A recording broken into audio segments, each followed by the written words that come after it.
There is a vegetable that breaks every rule of modern agriculture. Plant it once, and it feeds your family for a lifetime and beyond. No replanting, no annual seed purchases, no corporate control.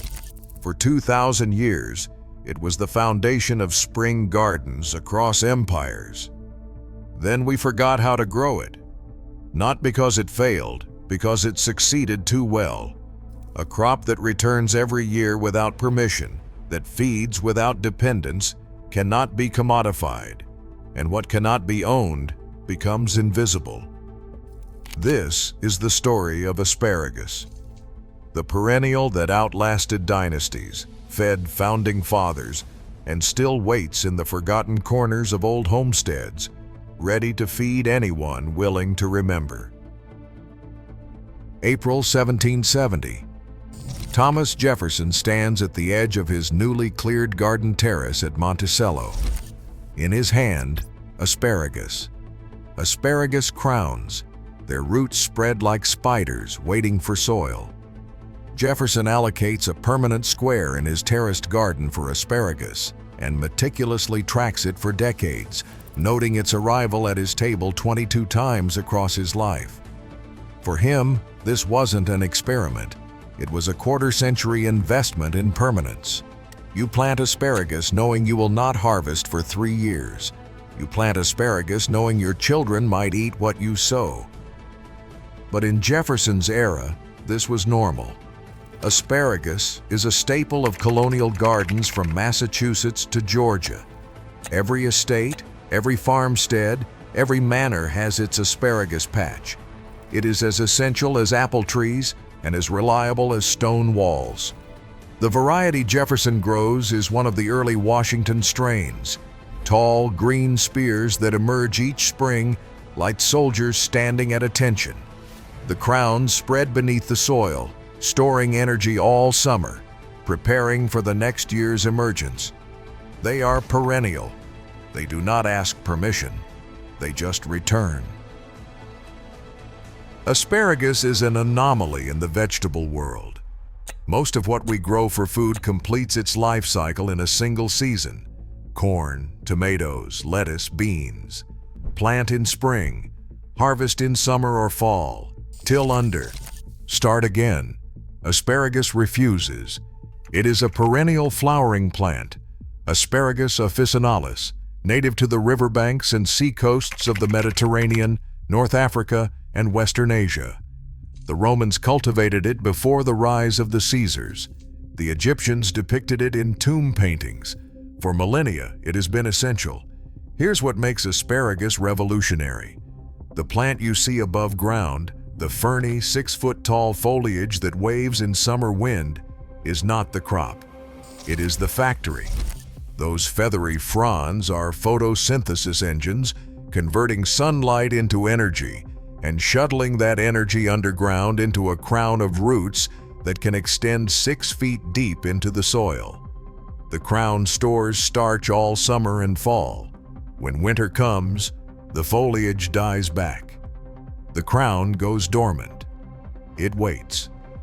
And when soil temperatures rise above 50 degrees Fahrenheit in spring, the crown sends up spears, thick, tender shoots that grow so fast you can measure their progress hourly.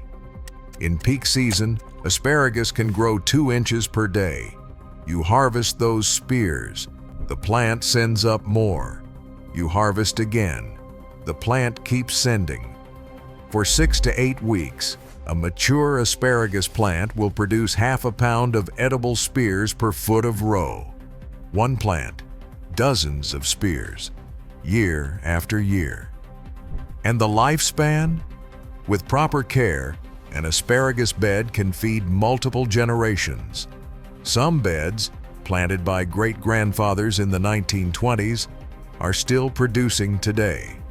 A single afternoon's work, followed by a century of harvests passed down like heirloom silver. This is not a crop. This is a biological legacy that asks for almost nothing and gives relentlessly. By the early 1800s, Asparagus is everywhere in American home gardens. Agricultural guides list it alongside carrots and onions. Every farmstead has a patch. Once established, asparagus is nearly indestructible, tolerating cold to -40 degrees Fahrenheit, surviving drought, growing in soil too salty for wheat. It produces food in early April when winter stores are depleted and summer crops haven't matured. Asparagus filled the hunger gap. By the late 1800s, commercial growers had begun supplying cities, but they still operated on perennial logic: plant crowns, wait years, then harvest annually for 2 decades. By 1920, the Mary Washington variety dominates American asparagus beds. Developed through selective breeding and released in 1919, Mary Washington is rust-resistant, high-yielding, and vigorous. It produces thick spears. It tolerates variable conditions. And critically, it is open, pollinated. Farmers and gardeners can save seeds or divide crowns. No annual purchases required. No patents. No corporate gatekeepers. Every American farmstead in 1920 that has been occupied for more than a decade has a mature asparagus bed. For a family of 5, that is enough to eat fresh in season and preserve for winter. This is food sovereignty. Not because asparagus alone feeds the family, because asparagus demonstrates the principle: plant once, harvest perpetually, depend on no one. In 1935, Frederick McKinley Jones, a self-taught African-American mechanic and inventor, changed everything by inventing the first practical mechanical refrigeration unit for trucks. He patented it in 1940. Thermo King is born, and with it, the death of the local Perennial. Before Jones, food traveled by rail in ice-cooled cars, or it didn't travel far. Fresh asparagus was available for 6 weeks in spring, in the region where it grew. If you wanted asparagus in Nebraska, you grew it in Nebraska. The refrigerated truck collapsed seasonality and geography. Asparagus grown in California in February could arrive in New York in March. The logic of perennial home gardening began to erode. Asparagus is terrible for long-distance shipping. The spears are delicate, bruise easily, dehydrate rapidly. To ship 1,500 miles and arrive marketable requires industrial scale. Massive fields, mechanical harvesters cutting at dawn, varieties bred for shelf life, not flavor, centralized production in regions with cheap labor. Perennial asparagus beds in home gardens produce none of this. Spears emerge at different times, vary in thickness, are harvested by hand, one stalk at a time, eaten within hours. Industrial asparagus is planted in hundreds of acres at once. Industrial harvesters roll through, cut every spear above a certain height, pack in ice, load onto refrigerated trucks. Field to supermarket, 5 days. The flavor is gone, the tenderness is gone, but the appearance is perfect. Supermarket asparagus looks like what Jefferson grew. It tastes like wet fiber. Between 1940 and 1970, perennials vanish from the culture. Agricultural extension services stop recommending them. The focus shifts to annuals, crops that require annual seed purchases, fit tidy planting calendars, respond predictably to chemicals and machinery. Seed companies perfect hybrid vegetables that cannot reproduce true from saved seed. Hybrid corn dominates by 1950. Every spring, farmers buy new seeds. Every spring, the seed companies profit. Perennials, like asparagus, disrupt this model. You buy crowns once. You harvest for decades. No recurring revenue, no annual dependence, no control point. By 1960, asparagus is classified as specialty produce, priced accordingly, removed from beginner garden catalogs. The knowledge fades. Grandparents who planted asparagus in the 1920s don't teach their grandchildren. The grandchildren are moving to cities, buying from supermarkets where asparagus appears magically, shipped from California. The perennial mindset, plant once, tend carefully, trust the return, gives way to the annual mindset, buy, plant, harvest, discard, repeat. Here's the uncomfortable truth. Asparagus represents everything the system cannot control. The plant has been in cultivation since antiquity, genetically diverse, easily propagated, stubbornly independent. Once a crown is in the ground, it belongs to whoever tends it. You cannot sell annual inputs to asparagus growers. It needs no fertilizer beyond compost, no pesticides, no herbicides. The only input is time.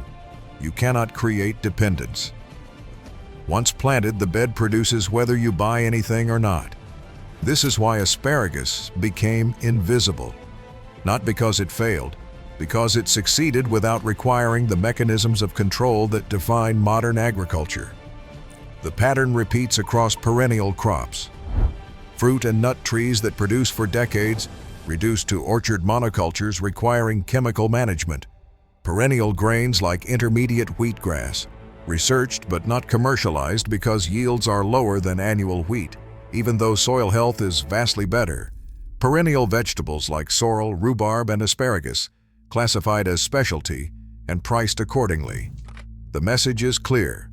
Crops that persist without annual purchases are unsuitable for modern agriculture, not unsuitable for feeding people, unsuitable for generating profit. In 1920, a family with a mature asparagus bed could harvest 25 pounds of asparagus per year for the cost of an hour of weeding and a wheelbarrow of compost. Total input, negligible. Total output, food security in early spring. In 2025, that same family buys asparagus at the supermarket. At today's prices, that's $150 every single year for a vegetable that could have been a one-time $20 investment. A weekend's work in 1995 versus 3 decades of grocery bills. But the cost is deeper than money. It's knowledge. It's connection to seasonal cycles. It's understanding that food production doesn't require annual dependence on external systems.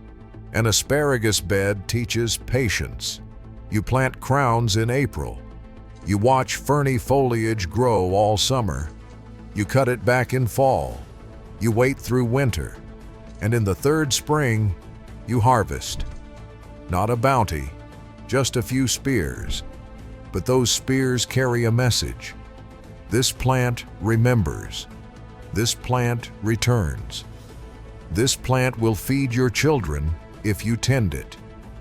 That lesson is incompatible with a food system built on amnesia, convenience, and perpetual consumption.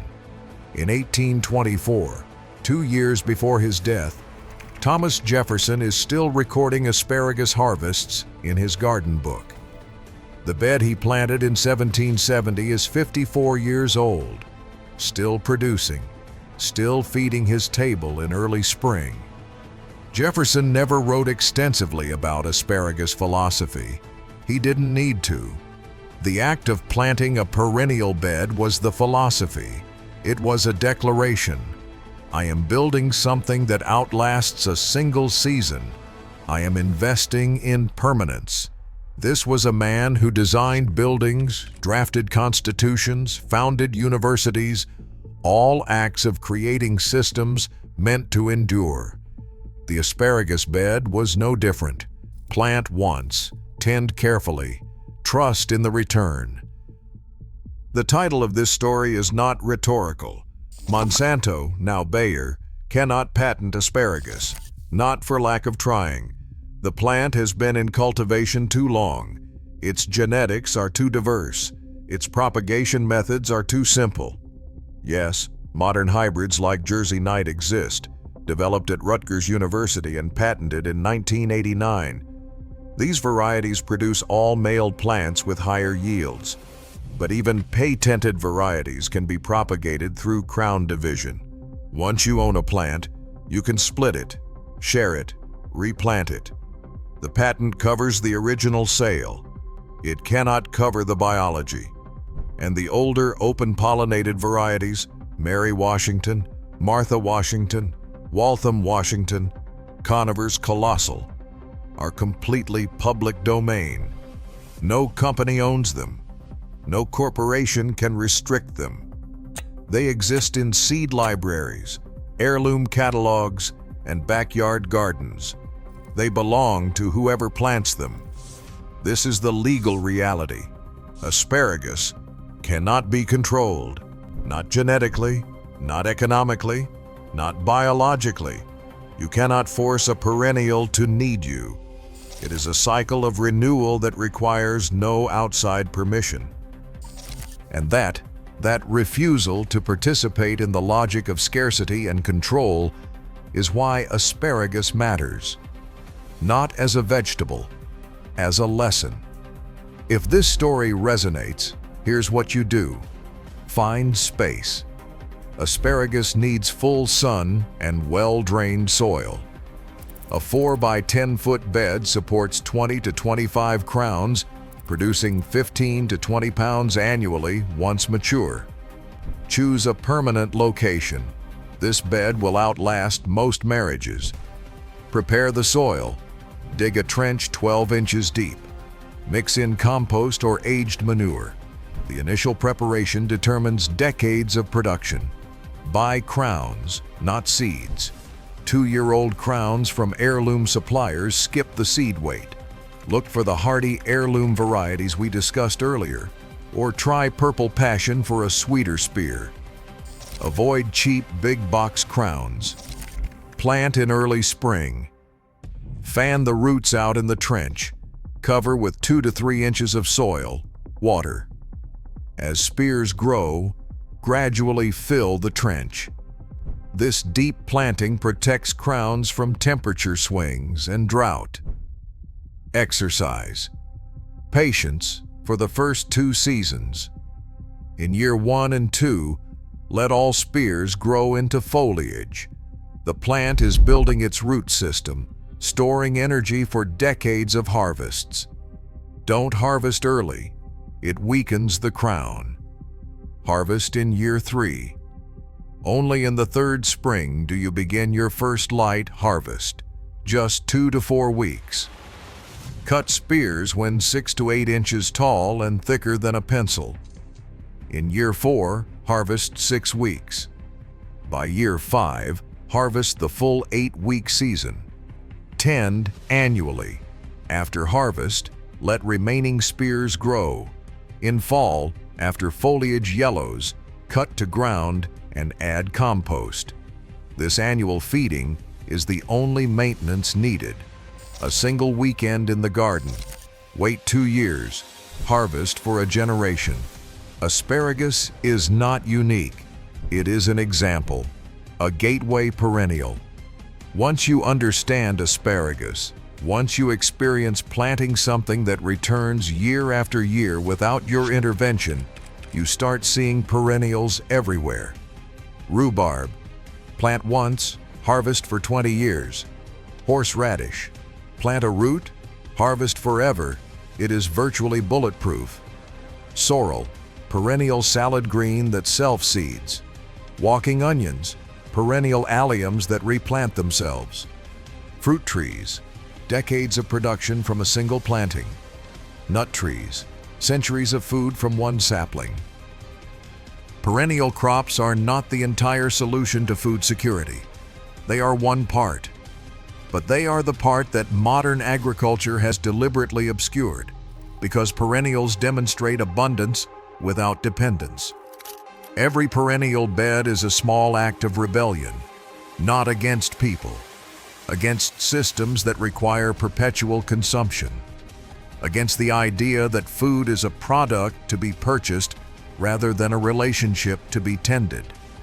In rural America, in the overgrown corners of abandoned farmsteads, along old fence lines and forgotten garden plots, asparagus still grows. Wild patches descended from plantings made a century ago. The houses are gone. The barns collapsed. The people who planted the asparagus have been dead for generations. But the asparagus? The asparagus returns every spring.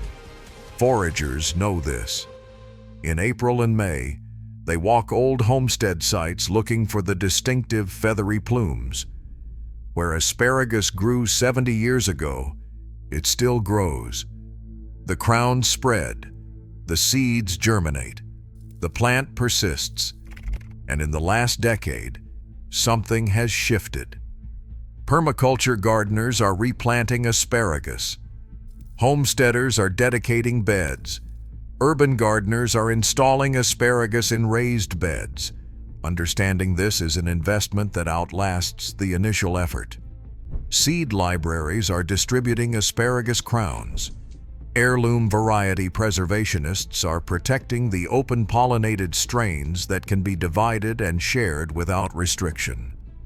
The knowledge is resurfacing, not through universities or extension services, through gardeners who refuse to forget. Thomas Jefferson's 1770 terrace at Monticello has changed, but the deaf eye of his garden remains. We live in an era of subscriptions and licenses, but you cannot license a root system. You cannot patent a legacy that has been feeding humanity since the Caesars. It doesn't ask for a renewal fee. It doesn't require a corporate update. It just grows. It just returns. It just gives. Permanence is possible. Abundance is possible. Food sovereignty is possible. You just have to plant something that outlasts a single season and trust that it will return. The asparagus is already here. It's waiting in heirloom catalogs. It's surviving in abandoned fields. It's ready in community exchanges. All you have to do is plant it. If you're lucky enough to have an old asparagus patch on your property, one that was there before you bought the house, I want to hear about it in the comments. How old is the bed? Do you still harvest from it? Growing perennials like this is one of the most rebellious things you can do in a world that wants you to buy everything in a plastic bag. If you found this story helpful, hit the like button. It helps the algorithm show this to more people who are tired of the grocery store grind. And if you want to see what else Thomas Jefferson grew that the industrial food system has tried to bury, you should watch this video here on the forgotten grains of the revolution. Thanks for watching, and I'll see you out in the garden.